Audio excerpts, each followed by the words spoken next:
ওম নমঃ শিবায়। আপনারা কেমন আছেন? আমি আগের থেকে একটু কাশিটা কমেছে, কিন্তু এখনও চেস্টে অনেক কফ। তো শিবরাত্রির দিন সকালবেলায় চলে গেছিলাম বোনকে আর ছেলেকে নিয়ে মন্দিরে। আমাদের সামনেই মন্দির, মোটামুটি 2-2.5 কিলোমিটার। আর এই ব্রাহ্মণমশাই কালী ঠাকুরের পুজোটাও আমাদের করে দিচ্ছিল। তো ছেলেকে নিয়ে গেছিলাম, বোনকে নিয়ে গেছিলাম, তার সাথে বান্ধবীর সাথেও দেখা হয়ে গেছিলো। তো খুব ভালো করে পুজো দিয়েছি, জানেন তো।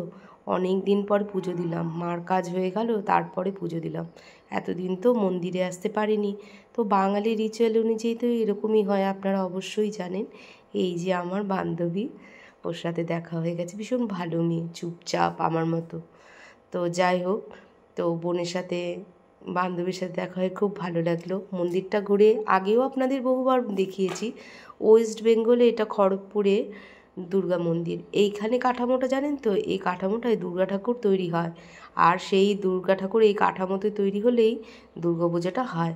বিশাল সেক্টর জুড়ে এই মন্দিরটা। আর ওইটা হচ্ছে ডান্স প্রতিযোগিতা বা কোনো প্রতিযোগিতা। আমার বোন জানেন তো একটা কত্থক নৃত্য ডান্সার, সেও এখানে আজ থেকে মনে করুন 30 বছর আগে টিকিটে ফাংশন করতো, তাহলে কত সুন্দর নাচ করতো বলুন।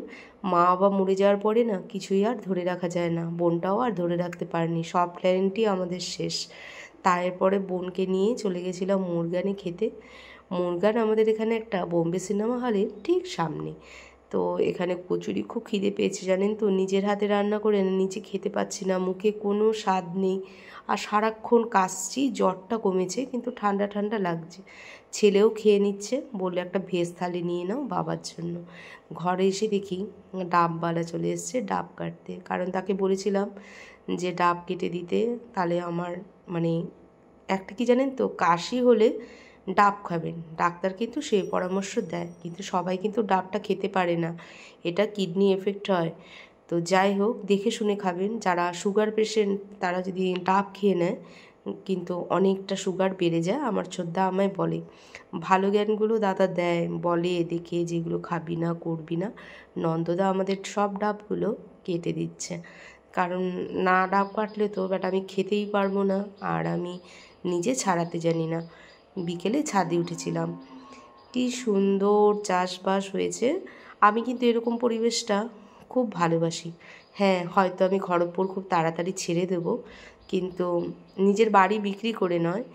তো কি সুন্দর দেখুন, সূর্যটা অস্ত চলে যাচ্ছে, কি ভালো লাগছে না বলুন।